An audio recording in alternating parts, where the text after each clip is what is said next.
कर्नाटक चुनाव में कांग्रेस को ऐसा क्यों लग रहा है कि उसके खिलाफ कोई साजिश हो सकती है?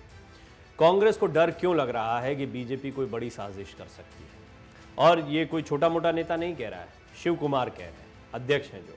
हालांकि ये राजनीति से प्रेरित आरोप भी माने जाते हैं, लेकिन क्या कारण कांग्रेस की तरफ से बताए जा रहे हैं, किस तरह की साजिश की आशंका शिव कुमार को या कांग्रेस को दिखाई पड़ रही है, आइए जरा समझने की कोशिश करते हैं।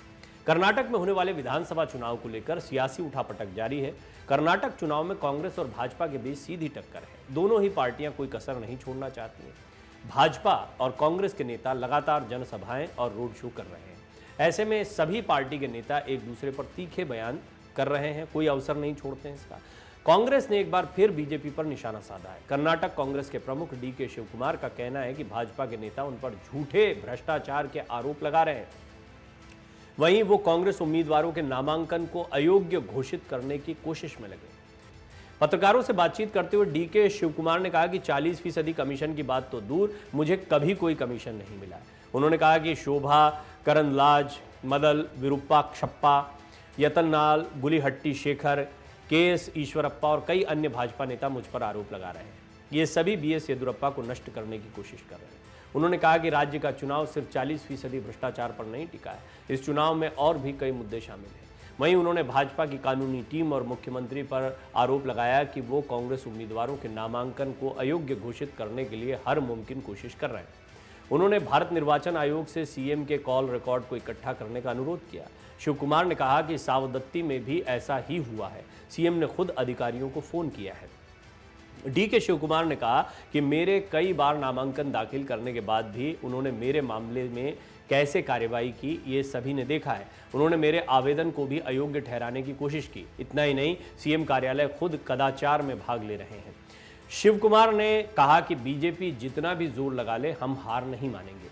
राजनीतिक गलियारों में अटकलें लगाई जा रही हैं कि कर्नाटक कांग्रेस अध्यक्ष डीके शिव कुमार का पर्चा रद्द हो सकता है, लेकिन आधिकारिक सूत्रों के मुताबिक शिव कुमार का नामांकन स्वीकार कर लिया गया है। हालांकि बैकअप के तौर पर नामांकन दाखिल करने के अंतिम दिन शिव कुमार के भाई बेंगलुरु ग्रामीण लोकसभा सीट से जो सांसद हैं डीके सुरेश, उन्होंने भी कनकपुरा विधानसभा सीट से नामांकन दाखिल किया था।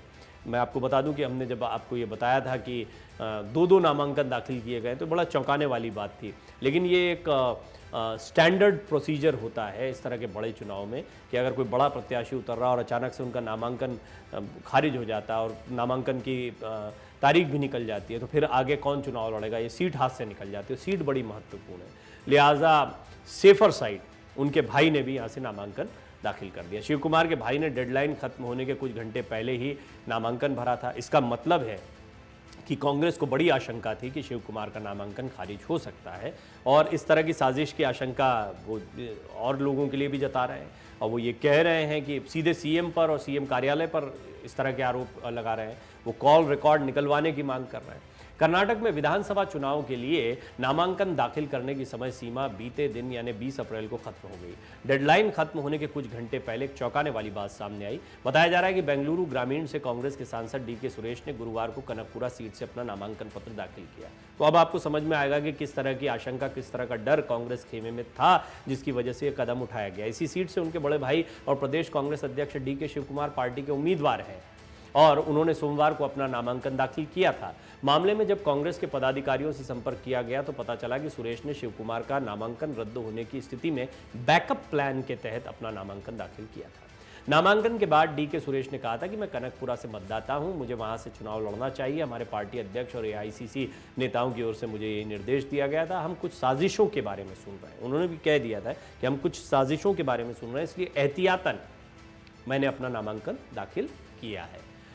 ये बताता है कि आपको लगता होगा कि किसकी हवा चल रही है, कौन चुनाव लड़ रहा है, लेकिन इसके अलावा एक एक सीट पर कितनी मेहनत मशक्क़त होती है और कितनी बारीकी से राजनीति होती है, ये भी देखना होगा। कई बार नामांकन जब खारिज हो जाते हैं और बड़ी सीटों पर, जो हाथ में आई हुई सीटें हैं, ऐसी सीटों पर नामांकन खारिज हो जाते हैं तो समस्या कितनी बढ़ सकती है आप अंदाज़ा लगा सकते हैं।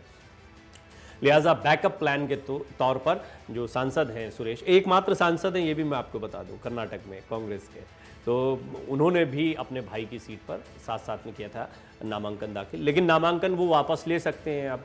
तो कुल मिलाकर एक साजिश की आशंका शिव कुमार जता रहे हैं। 224 सीटों वाली विधानसभा चुनाव 10 मई को होने, एक ही चरण में चुनाव हो जाएंगे, 13 मई को नतीजे घोषित हो जाएंगे। लेकिन इस सब के बीच में कांग्रेस को आशंका है कि कोई साजिश हो रही है, और इस सब के बीच में डी शिव कुमार ये भी कह रहे हैं कि चाहे जितनी कोशिश कर ली जाए हम जीतेंगे। कांग्रेस कॉन्फिडेंस बहुत दिखा रही है, पर नतीजा 13 मई को आएगा, उससे पहले कुछ भी नहीं कहा जा सकता।